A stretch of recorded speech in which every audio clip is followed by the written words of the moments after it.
Terjawab sudah alasan Elia Myron menghindar dan menolak debat terbuka dengan Koh Dondi.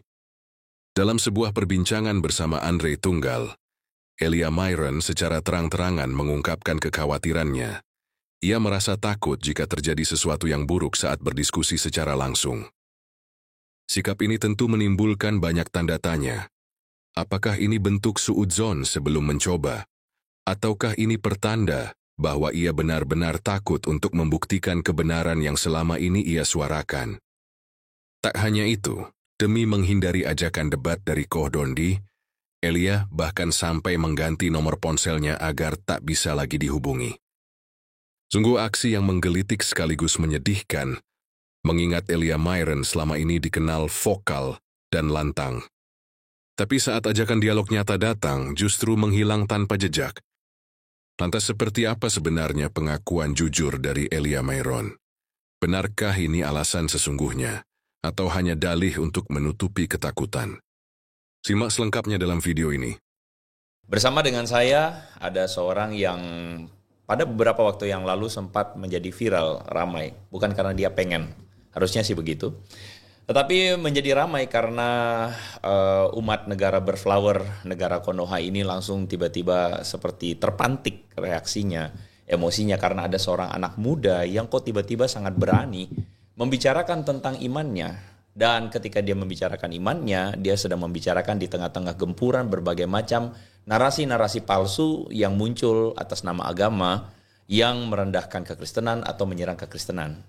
So, bersama dengan saya, nggak usah tanpa panjang lebar, tinggi dan dalam, kita sambut sama-sama Elia Myron. Halo, ya, halo. Welcome, Bro Elia. Panggilannya Myron, Miron? Elia aja. Elia aja. Nama Myron apakah masih dipakai? Masih. Masih, tapi lebih suka Elia aja. Elia aja. Selamat datang di Andre Tunggal. Thank you. Ya. So, Elia, channel 3 hari. Sebenarnya itu udah meng-capture perhatian gue sih belakangan. Karena udah berapa, kayaknya 1 bulan gitu ya, El? 1 bulanan. 1 bulanan ya. Dan waktu itu sebenarnya kita sudah ada terus komunikasi untuk janjian ketemu di meja ini. Tapi kayaknya sibuk juga ya untuk urusin 3 hari. Kita mulai dari ini dulu deh. Ini ada banyak hal yang mau kita bicarakan pastinya El. Tapi mungkin untuk sekedar merefresh. Tadi kan gue bilang Elia ini anak muda gitu ya. Dengan cara begitu gue udah merasa gue udah tua banget ya. El usia? Aku 21. 21. Dan usia 21 ini sempat membuat seorang podcaster di Indonesia namanya Deddy Corbuzier. Yang aku rasa dia adalah podcaster salah satu yang paling noticeable ya. Ya. Sempat ngata-ngatain kamu juga tuh jadinya. Ya kalau orang ngata-ngatain kan itu hak mereka. Tapi apa dulu isi yang dikata-katain itu yang perlu. Iya, iya. Dan dia mengata-ngatai dalam konteks di mana dia seakan-akan menunjukkan kekesalannya karena kamu dianggap memecah belah atau dianggap membuat kaum mayoritas itu tersinggung gitu. Ya. Itu kenapa sih Mel itu gimana ceritanya tuh El? Itu maksudnya. Ceritanya kan dulu itu aku banyak bicara tuh tentang Israel, Palestina, tapi dalam ranah Alkitab gitu. Bagaimana eksistensinya Israel itu, bagaimana Palestina. Kemudian kan aku diundang sama Dr. Richard. Nah, kemudian dari situ tuh banyak reaksi muncul karena ada juga beberapa argumen aku yang keluar dari koridor Israel Palestina tentang Yesus dan Isa berbeda. Dan karena ini memang tidak umum atau mungkin tidak bisa diterima oleh mereka pihak yang sebelah, maka itu memancing reaksi mereka untuk tidak suka sama saya dan kemudian itu di-mention sama podcaster itu. Gitu. Apakah dia pernah kontak kamu secara pribadi nggak? Enggak. Sama sekali nggak ada? Enggak pernah. Timnya juga nggak pernah? Nggak ada. Justru Dr. Richard yang melalui asistennya. Gitu ya? Terus bahkan sebenarnya kan dalam beberapa materi yang gue bawain, gue tertarik untuk pakai ide yang dia waktu itu tanyain sama kamu juga tuh, bahwa Tuhan tuh satu aja nggak sih? Itu kata dia kan. Lalu kemudian kamu jawab, oh enggak kok, lain-lain dan sebagainya. Sebenarnya pada podcast itu kan ada satu masa di mana kayaknya kamu itu sempat diundang lalu mau diundang 2 kali. Ya, betul. Terus boleh ceritakan nggak itu ceritanya tuh? Iya, yang diundang kedua kali aku nggak datang. Nggak datang itu karena dulu kan aku punya tim juga ya. Jadi ada beberapa ya temen lah gitu yang udah senior di apologetika. Ketika aku tanya ke grup, ini aku diundang lagi nih, apa boleh datang atau enggak, kira-kira menurut teman-teman gimana? Ya? Iya, terus mereka bilang udah nggak usah karena itu akan berujung tidak baik gitu. Yang pada akhirnya ya udah kalau gitu aku tawarin ke asisten mereka, kalau aku nggak bisa, aku nggak diizinin pergi, aku utus teman aku. Nah itulah Edwin Metatron itu. Tapi Edwin sekarang sudah tidak di Indo ya? Iya, sudah tidak di Indo ya. Tapi yang menariknya tuh begini El, maksudnya apa pertimbangan teman-teman untuk membuat kamu jangan masuk ke sana? Jangan pergi lagi. Jangan gitu. pergi lagi maksudnya lebih tepatnya. Itu mungkin mereka mengatakan alasan keamanan karena yang pertama itu udah memancing amarah mereka kan. Dan juga si pengundang ini juga kan kontroversi, pihaknya kan masih abu-abu di pihak mana gitu. Dan mau mempertemukan dengan Donditan waktu itu. Nah, teman-teman ini mengatakan kita punya firasat yang buruk gitu, enggak enak gitu. Jadi lebih baik kamu nggak usah datang lagi.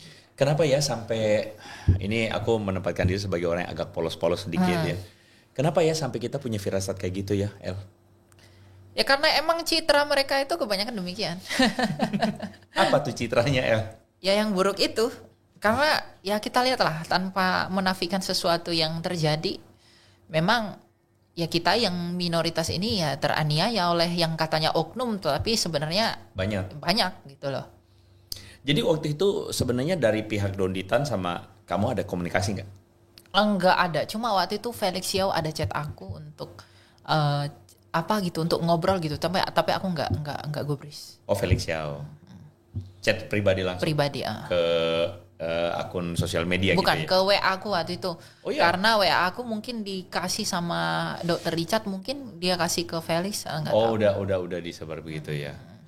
Jadi pada akhirnya pertimbangan karena si podcaster juga yang dimaksud abu-abu, nggak jelas mau bagaimana, dan juga ada firasat bahwa ini masalah keamanannya nggak bakal terjamin juga nih ya. Jadinya kamu lebih memilih untuk tidak ada di sana. Iya.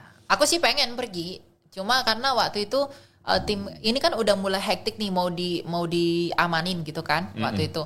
Dan karena biar pengamanannya nih nggak terhambat dan lain-lain, udah lebih baik kamu nggak usah pergi. Karena aku udah pindah dari tempat aku yang pertama waktu itu. El, sebenarnya ngomong soal keamanan, sebelum ini, mumpung aku lagi ini aja, ngomong soal keamanan. Pada waktu itu sebenarnya seberapa aman atau tidak aman? Tidak aman banget. Nggak aman banget. Kamu boleh sedikit spill nggak, sedikit bocorin nggak? Seberapa tidak amannya itu bagaimana? Aku harus pindah kampus. Saking nggak amannya.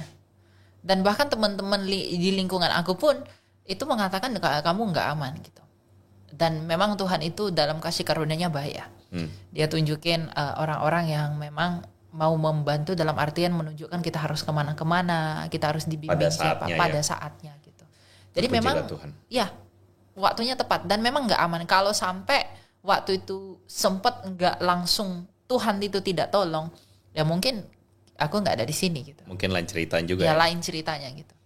Tapi kalau Tuhan tidak izinkan ya nggak akan terjadi. Artinya ada kemurahan Tuhan. Betul. Meluputkan kamu dalam. Ya semua kemurahan Tuhan dong. Iya. Ya for sure.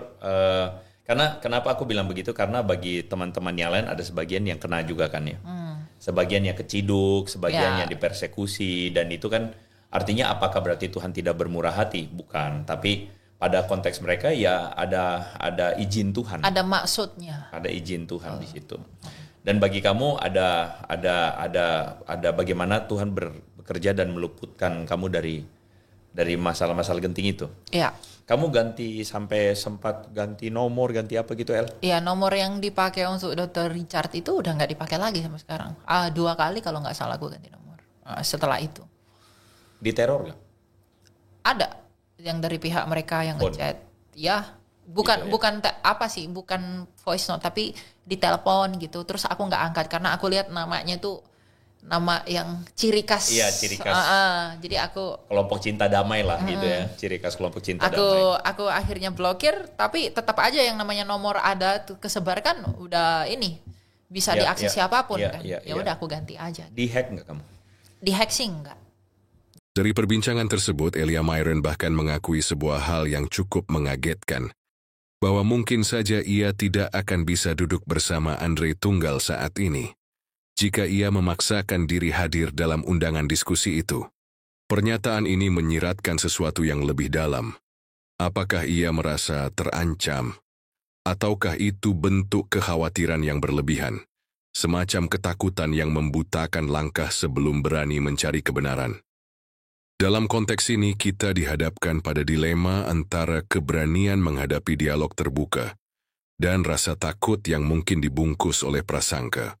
Apakah benar debat agama harus dihindari dengan alasan keamanan, atau justru karena argumen yang selama ini dibangun tidak cukup kuat untuk diuji?